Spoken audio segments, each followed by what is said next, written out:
संबुद्ध के चरणों में नमन करते हुए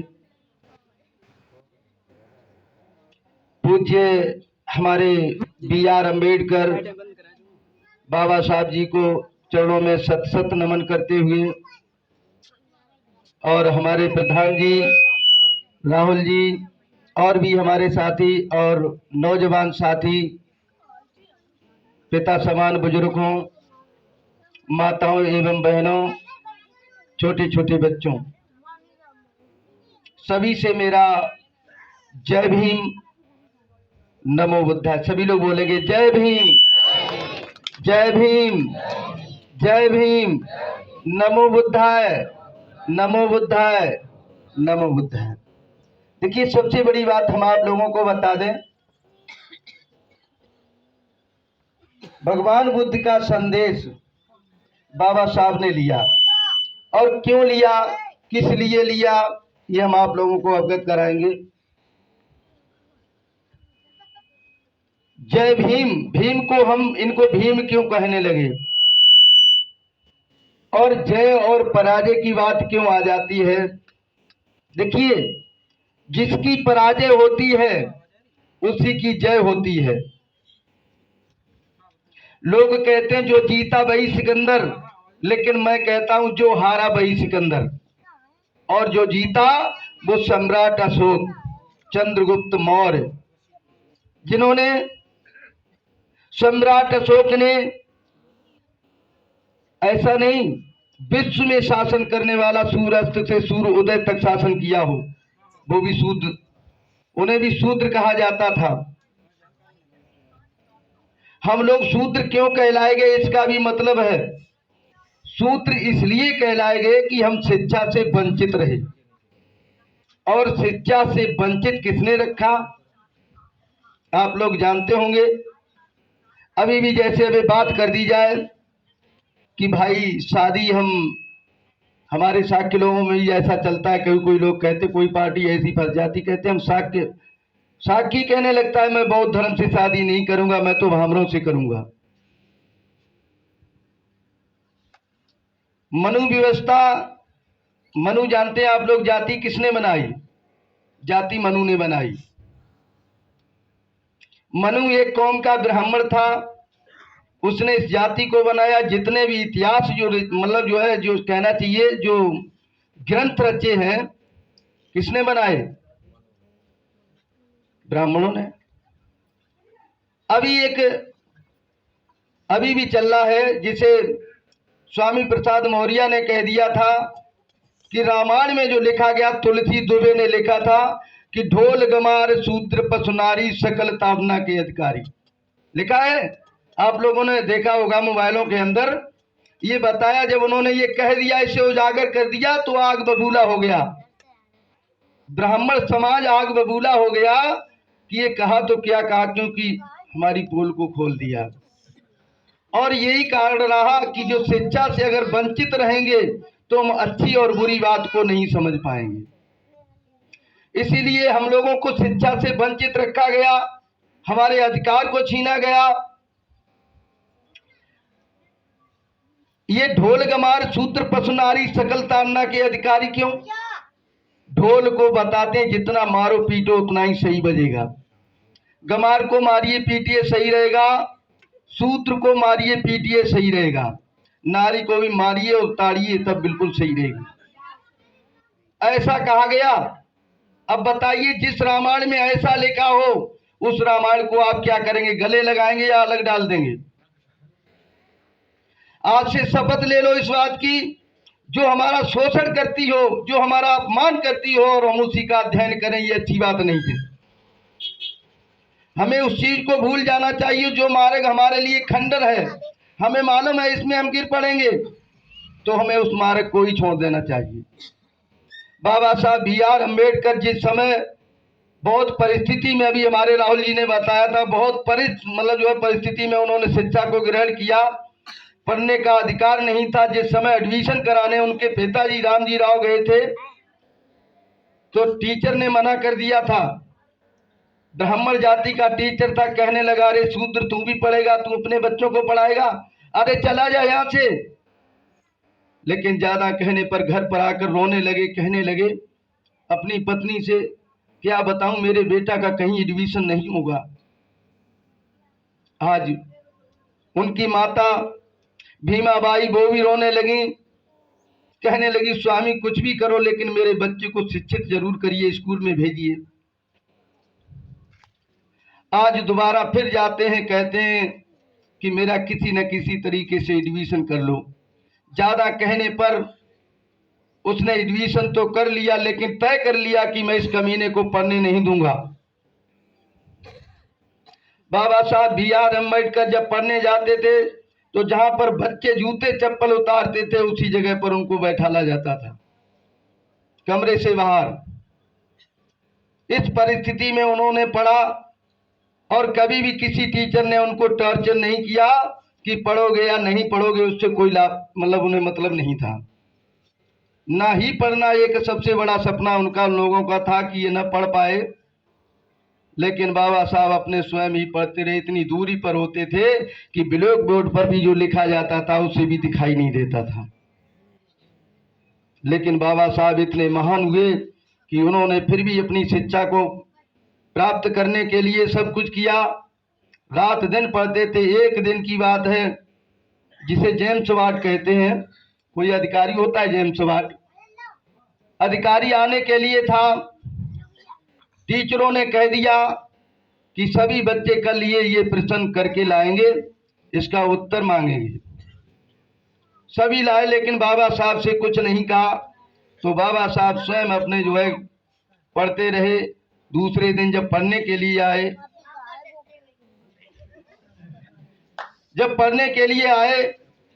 तो उसी अफसर ने, जेम्स वाट ने सभी बच्चों को बारी बारी खड़ा किया, पूछते रहे, लेकिन बाबा साहब से नहीं पूछा। फिर कहने लगे एक बात बताओ बच्चों, ऐसी कौन सी वस्तु है जो देख तो सकते हैं लेकिन उसे छू नहीं सकते हैं। सभी ने कहा सूरज, चंदा, इसे हम देख सकते हैं लेकिन छू नहीं सकते हैं। बाबा साहब खड़े के खड़े रह गए। जेम्स वाट बोला बेटा क्यों, तुम क्यों बैठे नहीं? अरे प्रश्न तो मिल गया उत्तर, कि नहीं अभी नहीं मिला, तो तुम बताओ। तो उन्होंने ऐसे उंगली किया और कहा देखिए वो रखा हुआ है, उसे हम देख तो सकते हैं लेकिन छू नहीं सकते हैं। जब उसने नजर करके देखा, क्या चीज देखी है, देख सकते हो छू नहीं सकते हो? कि वो घड़ा रखा हुआ है, हम उसे देख तो सकता हूं लेकिन छू नहीं सकता। ऐसी कानून व्यवस्था थी। लोग परछाई भी देखना पसंद नहीं करते थे, लेकिन इतनी बात पर जेम्स वाट ने ये नहीं कहा कि ऐसा क्यों, क्योंकि इतनी रूढ़वादियां थी। सूत्र दिन में काम करने की भी बात ऐसी रास्ते में नहीं निकल सकता था। इतनी परिस्थिति थी। बाबा साहब जी, एक समय की बात है मैं बता रहा हूं, जिस समय वो एक अपने पिता के पास जा रहे थे तो एक गाड़ीवान से कहा भैया मुझे इस पे बैठा लो। तो गाड़ीवान ने बैठा लिया, लेकिन उसने पूछा ये बताओ तुम्हारी जाति क्या है? तो उसने कहा मैं महार जाति का हूं। जैसे ही महार जाति का कहा, 50 उसने गाली सुनाई और ऊपर से जूठा जो उठा गाड़ी का, बैलों को खोल करके उसे लौट दिया। दोनों भाई जो थे, भीमराव अंबेडकर और उनके भाई, दोनों उस पर से नीचे गिर पड़ते हैं, चोट खा जाते हैं। लेकिन फिर भी उसे धैर्य नहीं आया। उस कमीने ने उन्हें लातों से घूंसों से मारा। बाबा साहब को रोते हुए चले जा रहे। फिर उन्होंने कहा कि भैया मुझे बैठा लो, मुझसे दूना किराया ले लेना, लेकिन मेरे पिता के पास पहुंचा दो। पैसे के लालच में आ गया वो गाड़ीवान और कहा कि देख तुम बैठ जा, तू ही हाँकेगा, लेकिन मैं दूर चलूंगा, क्योंकि तू महार जात का है, मैं तेरी परछाई भी देखना पसंद नहीं करता। लेकिन पैसे के लालच में बैठा लिया। आगे चलता है अपना, और वो गाड़ी स्वयं हाँक रहे हैं। चले जाकर के पहुंच जाते हैं, उसे उतार दिया। उतारने के बाद गाड़ी को धोया। समझिए पहले। और यहाँ तक यही मत न समझे, हमारे यादव भाई भी, ये प्रधान जी बैठे हुए, ये भी ना समझे मैं शूद्र नहीं हूँ, साक्षी भी ना समझे मैं शूद्र नहीं हूँ, पाल भी ना समझे मैं शूद्र नहीं हूँ। हम भी शूद्र हैं। अगर नहीं शूद्र हैं तो बताइए, मैं कल का प्रमाण दे दूंगा। कल का ही प्रमाण है। माननीय मुलायम अखिलेश जी जब सत्ता से उतरे तो योगी महाराज जब आए तो उन्होंने गंगा जल से उस ऑफिस को धुलवाया था। बताइए, अगर वो शूद्र नहीं थे तो फिर गंगा जल से क्यों धुलवाया गया? और इनकी कानून व्यवस्था को कहां तक बताऊं। गाय का जो है घी जलवाया जाता है, जो हम खाएंगे उससे हमें बुद्धि और विवेक बढ़ेगा, लेकिन उसको जलवाते हैं, जिसमें हम लोग कहते हैं हवन करते हैं, आगे में जलाते हैं। दूध को पानी में नारियों में बहाते हैं। एक बार देखा था आप लोगों ने, शंकर गणेश जी दूध पी गए। गणेश जी दूध पी गए, लेकिन एक बात बताओ, पत्थर दूध पी सकता है? अरे कहावत में भी कहा गया कि पत्थर सुनता नहीं फरियाद किसी की, और मेहनत जाती नहीं बेकार किसी की।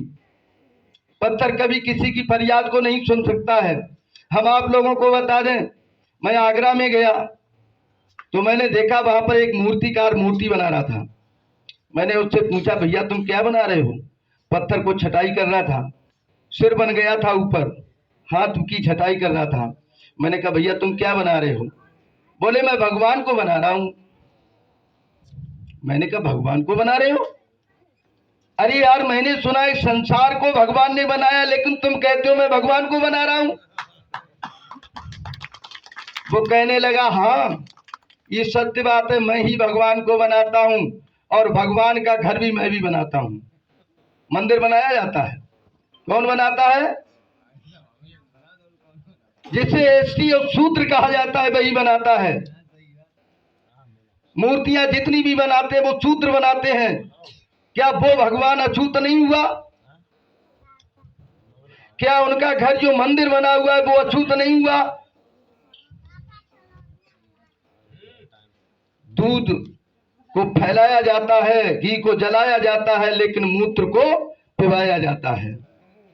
विचार करिए, अगर गौ माता है, विचार करो, गौ माता है, गौ माता है, फिर सांड कौन है? विचार करिए, सांड कौन है? आज जो है जितना जुल्म अत्याचार सांड कर रहे हैं, मैं उसको बता नहीं सकता। हजारों लोग मारे गए उस सांडों से। अभी थोड़े दिन 20 दिन करीब हो गए, मेरे बच्चों को उसने जो है दबोच लिया। 1 महीना हो गया, दवाई चल रही है उसकी। अब बताइए, हम सांड को देवता या पिता बताएं? बड़ी ये बात है कि हम अगर मान लीजिए हम उसको अगर पिता मान ले तो हमारे पिता का अस्तित्व खत्म हो गया, ये भी सांड हो गए है। गाय को माता मान लिया, मेरी माता ने जिसने जन्म दिया है, क्या वो गाय हो जाएगी? एक पशु हो जाएगी? जो पशु 4 महाभूतों से बना हुआ है, 4 महाभूत स्कंदों से, उसको पूज रहे हैं। कौन? जो 5 महाभूतों से बना हुआ है, मनुष्य। मनुष्य 5 महाभूतों का है, और जो ये पशु होते हैं ये 4 महाभूतों से बने हुए थे। एक इसमें कम होता है, वो कौन सा? सोचन शक्ति। अगर उनको ये कह दिया जाए कि इस कमरे में तुम्हारा ही चारा है, चाहे एक दिन में खा लो, चाहे से साल भर खाओ, तो वो एक ही दिन में मार मार उठेरी उसको खराब कर देगा। जबकि ये भी बताया गया है कि बड़े भाग्य से नर्तन पावा, और बड़े भाग्य से नर्तन पावा, सुख दुर्लभ सब ग्रंथन गावा। सब ग्रंथों में भी कहा गया है कि मनुष्य का जो है जन्म लेना, देवता भी तरसते हैं। लेकिन बताइए, जब देवता भी तरसते हैं तो देवता बड़े हुए या मानव बड़ा हुआ? दूसरी बात यह है, बताइए, जो देवता भी तरसते हैं इस मानव श्रेणी से, लेकिन ये मानव, इस मानव को मनुवादी लोगों ने कौआ को पुजवा दिया, जो भिष्ठा खाता है। सुअर को भगवान बता दिया। बताया नहीं बताया? बताओ। सुअर भगवान बता दिया। कुत्ते को भी कुछ बताया है, मुझे ये पता नहीं अभी। अगर जब कभी श्राद्ध किसी का जो है होता है तो उसके बाद एक कगौर पड़ती है, कहते आ जा कौआ मेरे बाप, आ जा कौआ मेरे बाप। विचार करो, कौवे को बाप बनाया जाता है। कैसा समाज है, रूढ़वादी व्यवस्था को। अगर ये रूढ़वादी व्यवस्था को आप लोग जब तक भटकते रहेंगे तब तक कल्याण नहीं होगा। हमें आपको 5 किलो घेवन में बिरमाया जा रहा है, छाछ तुमको दे दी जाती है, और मट्ठा वो दही और दूध और घी वो खाते हैं जो बैठे हुए हैं, जिनकी दुकानें। आज अगर बात कर दी जाए, सबसे ज्यादा विरोध बौद्ध धर्म का क्यों ये लोग मनुवादी लोग करते हैं? क्योंकि इसलिए कि अगर बौद्ध धर्म कानून अगर लागू हो गया, अगर ये समाज जाग गया कि वास्तविक में ये मनुवादी व्यवस्था है, ये गलत है, तो उनकी दुकानें बंद हो जाएंगी। और दुकानें कौन सी हैं? एक बात बताओ, मंदिर में वो इसलिए नहीं जाते कि मेरा भगवान कल्याण करेगा, लेकिन इसलिए जरूर जाते हैं कि हमने जो है 85% लोगों को मूर्ख बना दिया, और वो लोग जरूर जाएंगे और वहां पैसा चढ़ाएंगे और वो पैसा हमारा होगा।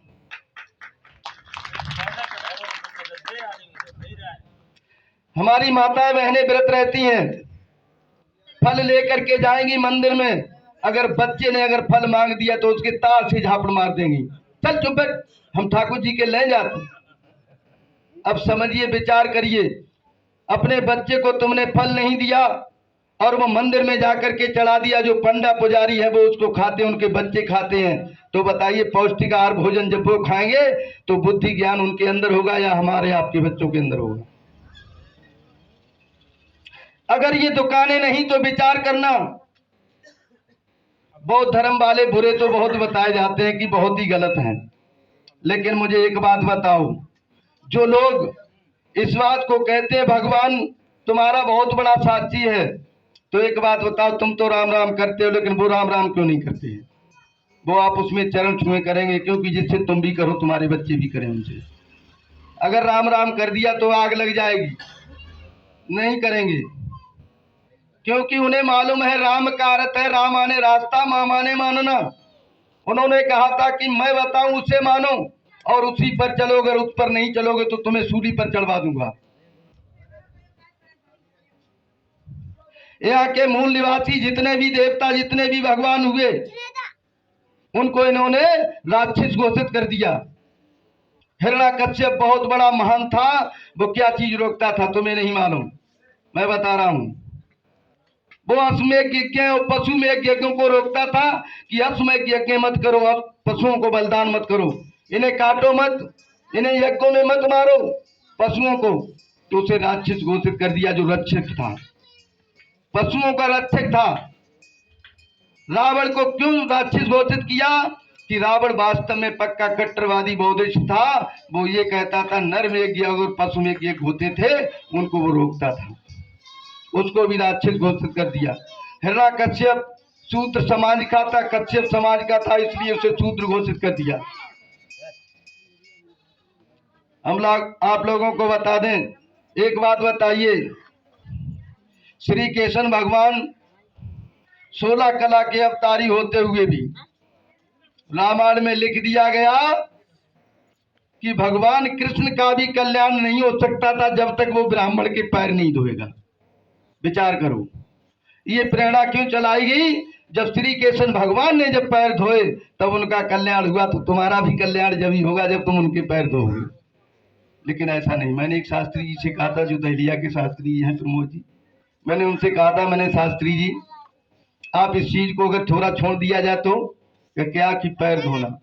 एक फटीचर ब्राह्मण जो पढ़ा लिखा भी नहीं और उसके पैर धोते हैं भगवान कृष्ण, ऐसा क्यों? क्योंकि ऐसा वास्तव में केवल ग्रंथों की अगर रचना की है तो उन्हीं लोगों ने की है, उन्हीं लोगों ने। तो हमें विचार करना होगा, जब हम बच्चे पैदा कर सकते हैं तो हम अपने बच्चे का नामकरण संस्कार भी कर सकते हैं। लेकिन नामकरण संस्कार को उन्होंने किस में बता दिया मालूम? अगर नामकरण संस्कार को यहाँ क्या कहते हैं सभी लोग, लला ग्यारी लगे है। अगर कोई मर गया तो उसको भी कहते हैं पापा की देखो फलाने पापा मरी है, सोने की 11 लगी है। अब बताइए क्या फर्क